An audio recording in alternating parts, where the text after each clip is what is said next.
ESR পরীক্ষার জন্য প্রথমত আমরা মাইক্রোপিপেটে 400 মাইক্রোলিটার করে নিব। এটা 100 থেকে 100 পর্যন্ত হয়। তাহলে এটা আমাদের করে নিতে হবে 400। আমাদের ESR পরীক্ষার জন্য 400 মাইক্রোলিটার ESR রিয়েজেন্ট প্রয়োজন।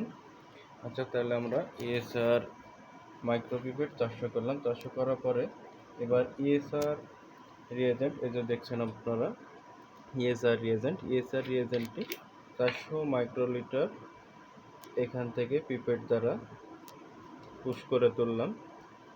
এবার তোলার পরে আপনারা একটি টেস্ট টিউবে রাখুন 400 মাইক্রোলিটার রিয়েজেন্ট। অবশ্যই মনে রাখবেন ESR করার সময় ESR ফ্লুইড অবশ্যই 400 মাইক্রোলিটার আমাদের নিতে হবে। এরপরে যা করতে হবে, আমাদের ব্লাড নিতে হবে 1.5 ml। ব্লাড নিতে হবে কত ml? অবশ্যই মনে রাখবেন ব্লাড নিতে হবে